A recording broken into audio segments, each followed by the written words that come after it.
მოგესალმებით მეგობრებო. და ეს მინდა მეტად მნიშვნელოვან საკითხზე გესაუბროთ. თემა ეხება მუსლიმთა წმინდა წიგნს ყურანს.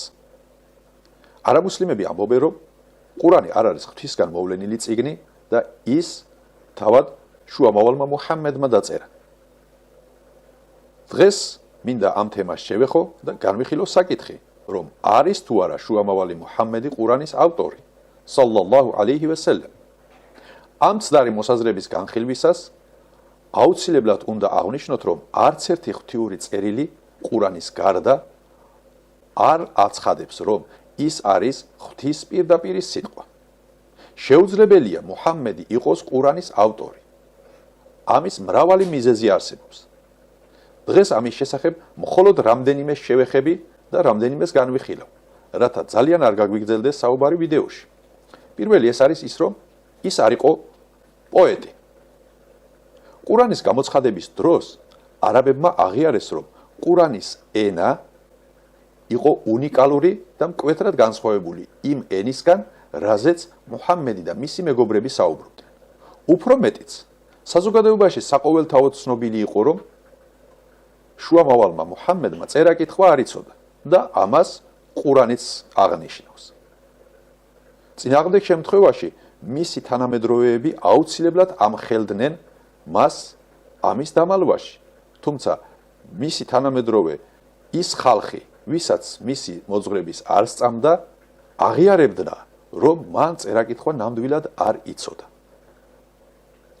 რა თქმა უნდა, იყვნენ ხალხი, რომლებიც მის მოძღვრებას უარყოფდნენ და არ აღიარებდნენ, თუმცა მათი არაღიარების მოტივი ამ მიზეზით არ აიხსნებოდა. მათ სხვა მომიზეზებები ჰქონდათ, რა თქმა უნდა. შეიძლება ითქვას, რომ ყურანი არის არაბული ენის სტანდარტი და ლიტერატურული შედეგი. მისი ყოველი გვერდი სავსეა რიტორიკული შინაარსითა და ლიტერატურული ნიმუშებით. მუჰამმედის მტრები ამას ძალიან კარგად ხვდებოდნენ. მაშინდელი არაბები გამოირჩეოდნენ პოეზიისა და არაბული ენის ოსტატობით, თუმცა მიუხედავად მათი ბევრი მცდელობისა, მას ვერ აჯობეს და მისი მსგავსი ერთი სურათს კი ვერ შექმნეს. შუამავალ მუჰამმედს მთელი თავისი ცხოვრების დროს პოეზიის არანაირი გამოცდილება არ გააჩნდა. აქედან გამომდინარე ჩნდება კითხვა, რომ წერა-კითხვის უცოდინარმა კაცმა როგორ დაწერა ისეთი წიგნი, რომელიც საუკეთესოა მთელს არაბულ ლიტერატურაში.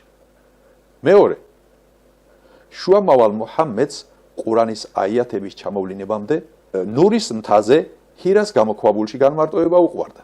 სწორედ აქ მიიღო პირველი აიათები. შემდეგ ქალაქში ჩავიდა და ხალხს უამბო მომხდარის შესახებ. იყვნენ ისეთები, ვინც მისი ამბობი უკოყმანოდ დაამოწმეს და ასევე იყვნენ ისეთებიც, ვინც არ მიიღო და სკეპტიკურად უყურებდა მის მონათხრობს. გარკვეული დროის განმავლობაში შუამავალი ახალ აიათებს აღარღებულობდა, ახალ გამოცხადებებს. რის გამოც ხალხმა მას დაცინვა დაუწყო, რომ მუჰამმედი თავისმა ღმერთმა მიატოვაო. ეს მანამდე გრძელდებოდა, ვიდრე 93 სურა ად-დუჰა არ ჩამოევლინებოდა. მუჰამმედი თვითმარქვია რომ ყოფილიყო, ის აუცილებლად შეთხზავდა რამდენიმე აიათს და წარუდგენდა ხალხს, რათა მათი დაცინვა და უხერხული მდგომარეობა თავიდან აეცილებინა, თუმცა ის ასე არ მოიქცა. მესამე, ჰიჯრის მე-6 წელს ფარისევლებმა შუამავლის მეუღლეს აიშას ცილი დასწამეს ბიციერებაში. რამაც დიდი მწუხარება შეიტანა როგორც შუამავლის, ასევე მისი ოჯახის და ზოგადად მუსლიმების გულებში. ეს გაურკვევლობა თითქმის თვენახევარი გრძელდებოდა. ფარისევლები და ურწმუნოები ჭორაობდნენ, ზურგს უკან საუბრობდნენ, რითაც დიდ ტკივილს და მწუხარებას ღებულობდა შუამავალი, მისი ოჯახი და ზოგადად მუსლიმები. ეს გაურკვევლობა, როგორც აღვნიშნეთ, თვენახევარს გრძელდებოდა. ვიდრე წმინდა ყურანის აიათი არ ჩამოევლინა, რამაც დაადასტურა მისი უბიწოება. ამ განსაცდელის მიუხედავად შუამავალი არ შეცდილა იმას, რომ შეეთხზა რაღაც აიათები და დროზე დაესრულებინა ეს განსაცდელი.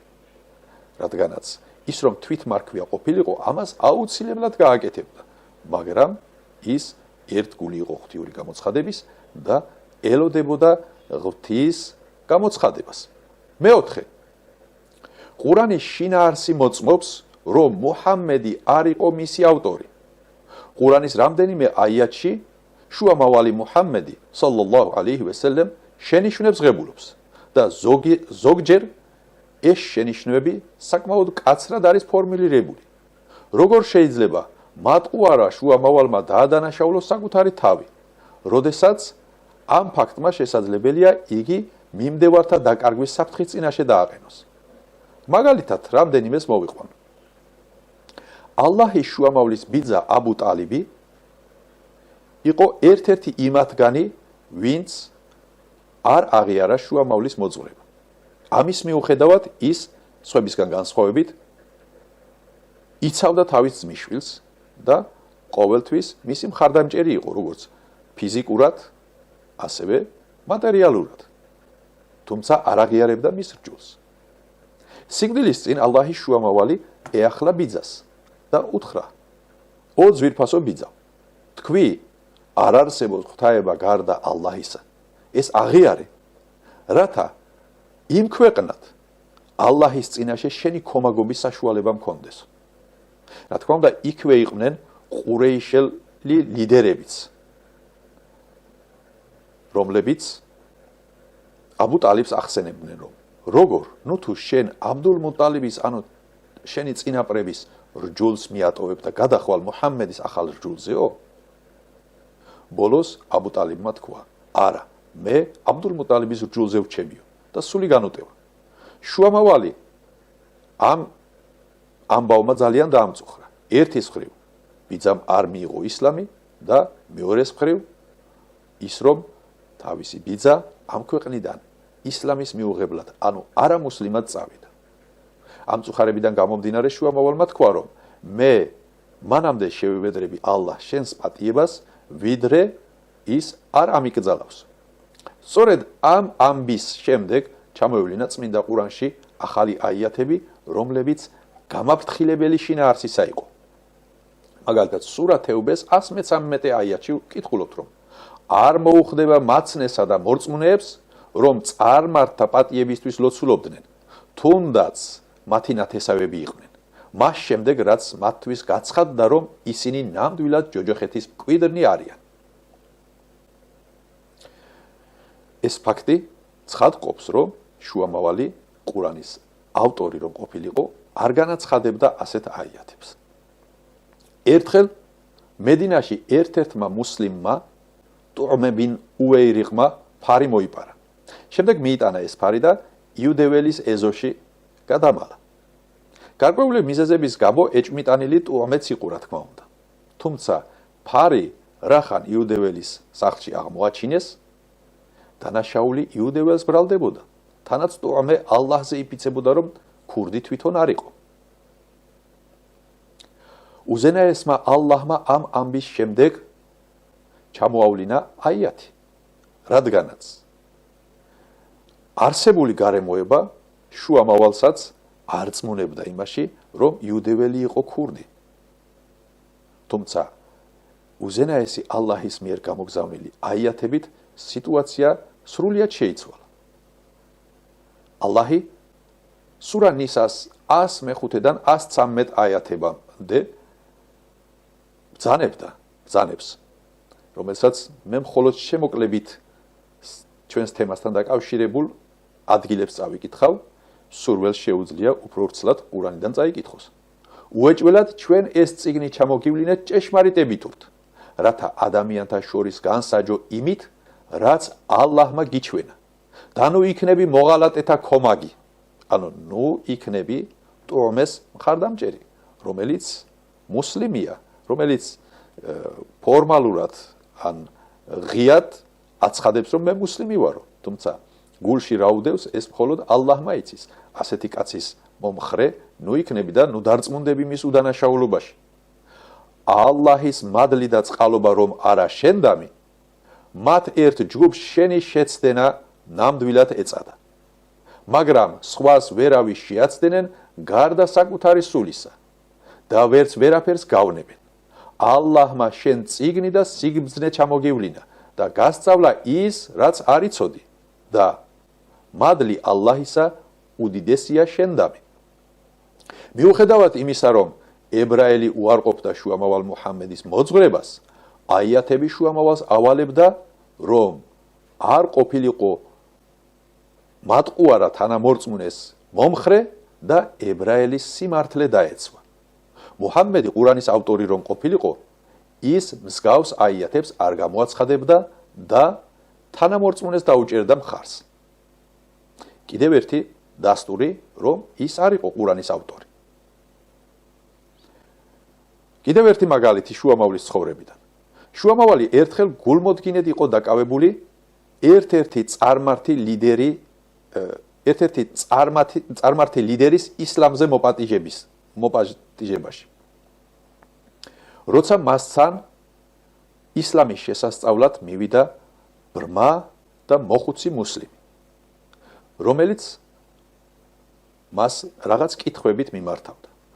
შუამავალს არ ესიამოვნა, რა თქმა უნდა, როდესაც საუბარი გააწყვეტინეს.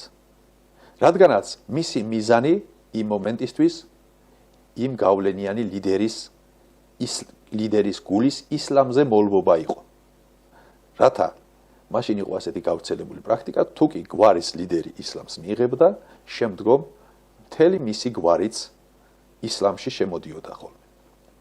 აქედან გამომდინარე, შუამავალი ცდილობდა, რომ ჯერ ამისთვის აეხსნა ისლამი, რახან მასთან იყო მოსული და ის ხალხიც ისლამის წიაღში მოეგო. ხოლო ეს მოხუცი ისედაც მუსლიმი იყო, მასთან იყო და მასთან საუბრის საშუალება ყოველთვის ექნებოდა, ყოველთვის აუხსნიდა მას ისლამს. აქედან გამომდინარე, შუამავალმა შებრუნდა და ისევ ამ ლიდერთან გააგრძელა საუბარი. ეს იყო უსიამოვნო მოუწონარი ჟესტი, რომელიც შეუმჩნეველი იყო ბრმა ადამიანისთვის, თუმცა შესამჩნევი იყო ალლაჰისთვის. შუამავალმა სალლალლაჰუ ალეიჰი ვესელემ როგორც კი მორჩა საუბარს ამ ლიდერთან, ყოველგვარი ყოყმანის გარეშე მივიდა და თავის ხალხს გააცნო ახალ ჩამოვლინებული აიათები წმინდა ყურანისა. ეს არის სურა აბესეს პირველიდან მეოთხე აიათამდე, სადაც უზენაესი გაფრთხილებას აძლევდა შუამავალს და ამ ბრძანებდა, რომ მოიღუშა და პირი იბრუნა, რა კი ბრმა მივიდა მასთან და რა იცი შენ, იქნებ უნდა განიწმინდოს, ან იქნებ შეგონება მიიღოს და სასარგებლო ყოფილიყო შეგონება მისთვის. ეს შემთხვევად ნათლად ასახავს, თუ რამდენად გულწრფელი იყო შუამავალი მუჰამედი ღვთიური გამოცხადებების მიმართ. ეს აიათები არის ერთ-ერთი დასტური იმისა, რომ მუჰამედი არ არის ყურანის ავტორი და არც ისლამის ფუძემდებელი. მეხუთე, ყურანი არის განუმეორებელი. ყურანის ერთ-ერთი ყველაზე დიდი სასწაული არის მისი განუმეორებლობა. ყურანის ავტორი გვეუბნება, რომ ადამიანებისთვის ან ჯინებისთვის შეუძლებელია მისი მსგავსი თუნდაც ერთი სურას დაწერა. ამის შესახებ კითხულობთ სურა ისრას 92 აიათში. უთხარი, რომც გაერთიანდნენ კაცნი და ჯინნი, რათა შექმნან მისი მსგავსი, ანუ ამ ყურანის მსგავსი. ვერ შექმნიან მის მსგავს, თუნდაც ერთმანეთს რომ დაეხმარონ. აღსანიშნავია, რომ ამ გამოწვევის დასაკმაყოფილებლად საჭირო ინსტრუმენტებია სრული გრამატიკული წესების ცოდნა და 28 ასო, რომელსაც არაბული ენა მოიცავს. ეს არის დამოუკიდებელი ობიექტური და ყველასათვის ხელმისაწვდომი ზომები. თუ ყურანის ავტორი არის შუამავალი მუჰამედი, მაშინ სხვა ადამიანებმაც თანაბარ ან უფრო მეტ ლიტერატურულ გამოცდილებით უნდა შექმნან მისი მსგავსი. ერთი სურა მაინც. მიუხედავად იმისა, რომ ნიმუშის სახით ყურანი უკვე არსებობს, ბევრმა სცადა ისტორიის მანძილზე მსგავსის შექმნა, თუმცა დღემდე ვერცერთმა მიაღწია წარმატება. იმ დროის არაბები თავს თვლიდნენ არაბული ენის ოსტატებად. ამას დღესაც ადასტურებენ ისტორიკოსებიც და ენათმეცნიერებიც. ანუ ისინი დახელოვნებული იყვნენ ამ ენაში და მათი პოეზია, მათი ლიტერატურა იმ დროისთვის მწვერვალს იყო მიღწეული. და რა თქმა უნდა, მათთვის დამამცირებელი და მიუღებელი იქნებოდა მსგავსი შემოთავაზება, მსგავსი გამოწვევა და ისინი ყოველთვის ცდილობდნენ, რომ ეს გამოწვევა დაეკმაყოფილებინათ. თუმცა ამაოდ. აქედან გამომდინარე, ჩნდება კითხვა, თუ კი ყურანი დაწერილია შუამავალ მუჰამმედის მიერ, რატომ ვერ შეძლეს არაბმა პოეტებმა და ენათმეცნიერებმა მისთვის კონკურენციის გაწევა? გარდა ამისა, ბევრმა არაბმა ყურანი მოსმენის შემდეგ აღიარა ღვთიურ წიგნად და შუამავალი მუჰამმედი ალლაჰის შუამავლად, რადგანაც ისინი არაბულ ენაში კარგად ერკვეოდნენ და იცოდნენ, რომ ამ ყველაფრის ავტორობა ადამიანისთვის შეუძლებელი იყო. მეექვსე, ის არ შეიცავს ურთიერთ გამომრიცხავ შინაარსებს. მიუხედავად იმისა, რომ წმინდა ყურანი 23 წლის განმავლობაში ნაწილ-ნაწილ ჩამოევლინებოდა და მისი მრავალი აიათი ჩამოვლენილი იქნა მოულოდნელად წარმოქმნილი კითხვებისა და გამოწვევების საპასუხოდ, ყურანის საოცრად შორს არის ურთიერთ გამომრიცხავი შინაარსისგან. თავად ყურანი გვამცნობს თუ რა მოხდებოდა მაშინ, თუ კი ადამიანი იქნებოდა მისი ავტორი. ამას ვკითხულობთ სურა ნისას 82 აიათში. ნუ თუ ყურანს არ გაიაზრებენ, იგი სხვაგნიდან რომ მოსულიყო გარდა ალლაჰისა, აუცილებლად პოვებდნენ უამრავ შეუსაბამობას. მეშვიდე, ის არ იყო მეგალომანიით შეპყრობილი. სკეპტიკოსთა პოზიცია არის ის, რომ მუჰამმედი იყო ძალაუფლებას დახარბებული მეგალომანი. მისი პრეტენზიები ღვთაებრივი გამოცხადების შესახებ სხვა არაფერია თუ არა ძალაუფლებისა და აღიარების მოპოვება, ხოლო ისლამი უდაბნოს ერთ-ერთი კულტია. ვისაც ისტორიასთან მცირედი შეხება აქვს, მას ეცოდინება, რომ არსებობს გარკვეული თვისებები და კონკრეტული სურათი, რომლის წარმოსჩენასაც კულტის ლიდერი შეეცდება ხოლმე. ყველასათვის კარგად ცნობილია, რომ კულტის ლიდერის ერთ-ერთი გამორჩეული მახასიათებელი საკუთარი თავის მიმდევრების წინაშე უცდომელად წარმოჩინება არის. ეს ძალიან მნიშვნელოვანია, რათა შეინარჩუნოს მათი პატივისცემა და კონტროლი. თუ შუამავალი მუჰამმედი არის ყურანის ავტორი, ხოლო ისლამი უდაბნოს კულტი, მაშინ ეს აუცილებლად შეიჩნეოდა ყურანის ენაში და თავად მუჰამმედ შუამავლის საქციელში.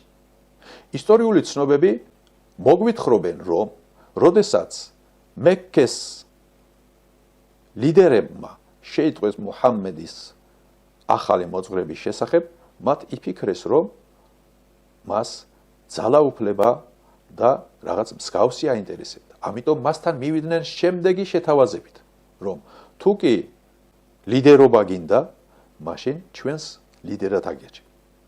თუ კი სიმდიდრე გაინტერესებს, მაშინ შეგვიძლია შეგიგროვოთ იმდენი ქონება, რომ ყველა ჩვენგანზე მდიდრად გაქციოთ. თუ კი ცოლის შერთვა გინდა, ჩვენ შეგვიძლია ყველაზე ლამაზ ქალზე დაგაქორწინოთ.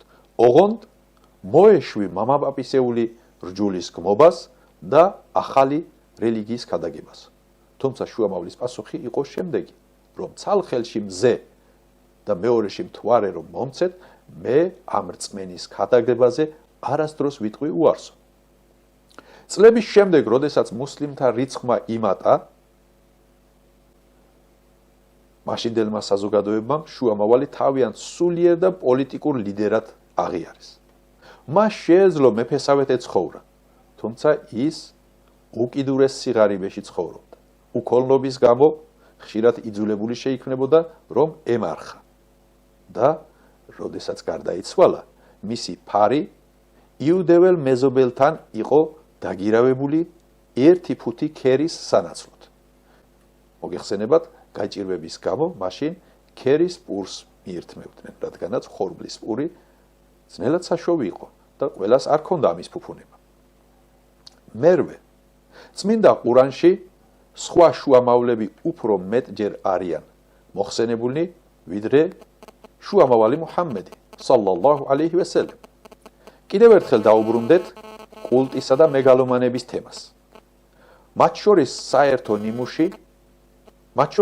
ნიმუშია, რომ ისინი ავტორიტარულები არიან თავიანთი ძალაუფლების და ტოტალურები თავიანთი მიმდევართა ქცევის კონტროლით. თუ შუამავალი მუჰამმედი არის ყურანის ავტორი და ისლამი უდაბნოს კულტი, მაშინ მოსალოდნელი იქნებოდა, რომ ყურანში ძირითადი ყურადღება მასზე ყოფილიყო გამახვილებული. თუმცა, რასაც ყურანში ვხედავთ, ის სრულიად საპირისპიროა, რადგან მასში სხვა შუამავლები უფრო მეტჯერ არის მოხსენებული, ვიდრე თავად შუამავალი მუჰამმედი, სალლალლაჰუ ალეიჰი ვესელემ.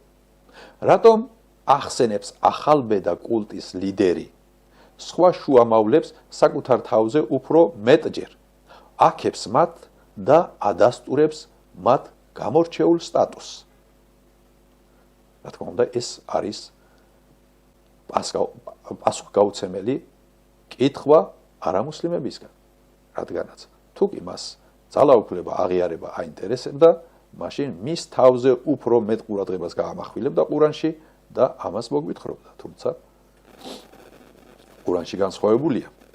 მეცხრე, ის წავიდა მაშინდელი საზოგადოებრივი წესჩვეულებებისა და ნორმების წინააღმდეგ.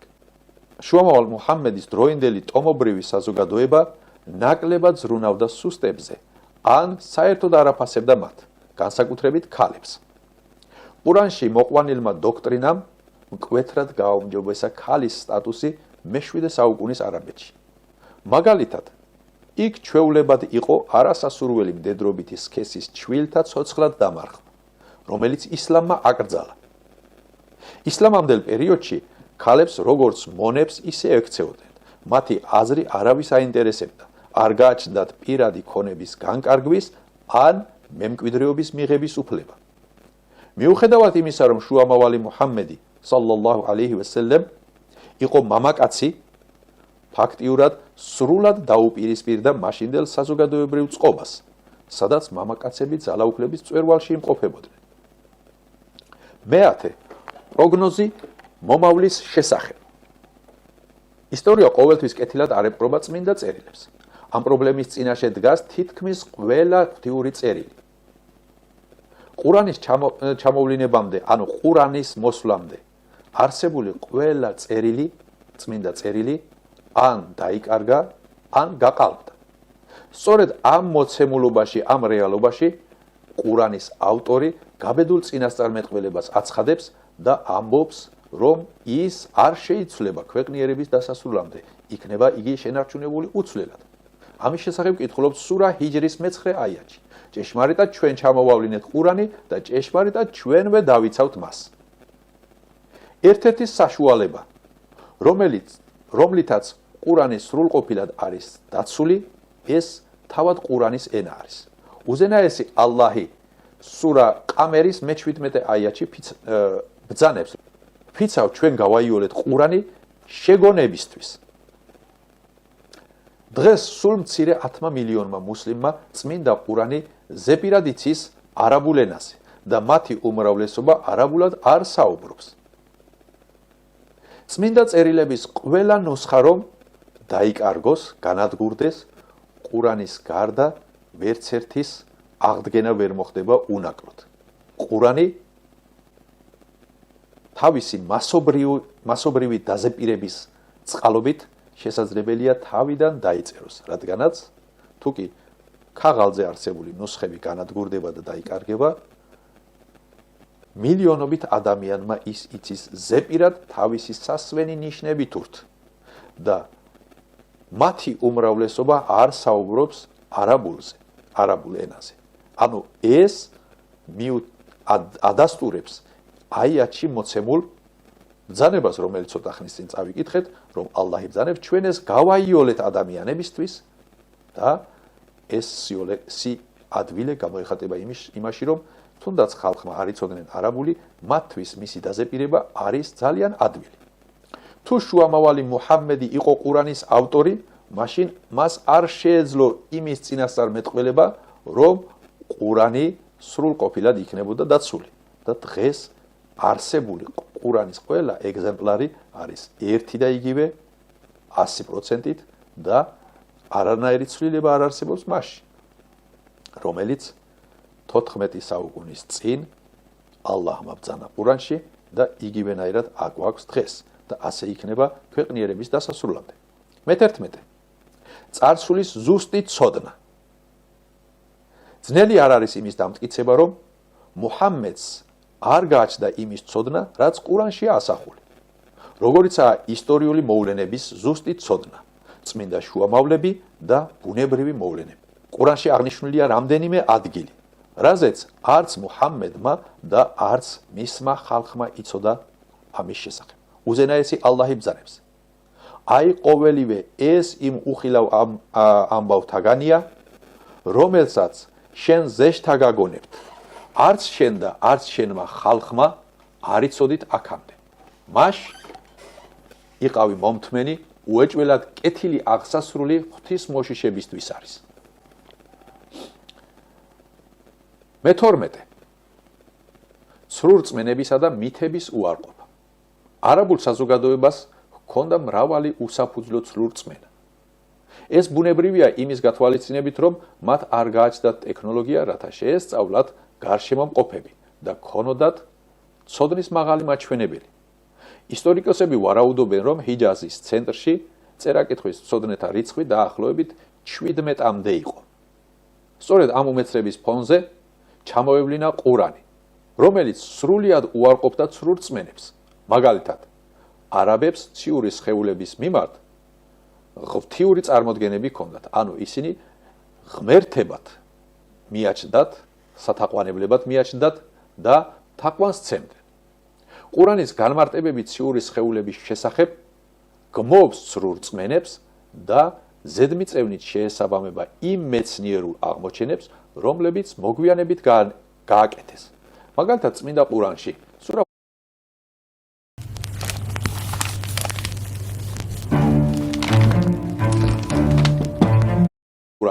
სურა ფუსილათის 37 აიათში ვკითხულობთ, რომ მისი სასწაულებიდანაა დღე და ღამე, მზე და მთვარე.